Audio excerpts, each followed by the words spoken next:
smeća da napravim bolje ljude. Pola ljudi... A kako, pa niste vi na križu?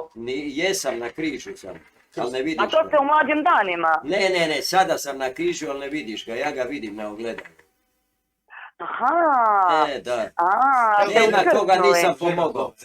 Ne znam, nema kome nisam pomogao. Gospođo, biste vidjeli šta naš gospodin Bajić ima? To je križ, gospođo. Gledajte, to je križ, blagoslovi vas i onda ćete lijepo spavati. To je Bajić će nam kazniti. A Vero nije blagoslovija To je Marija. pravi Pa križ, zato je takav. to je dobro. Kad vam Bajić to stavi u usta... Istjeravam đavola, istjeravam anđela.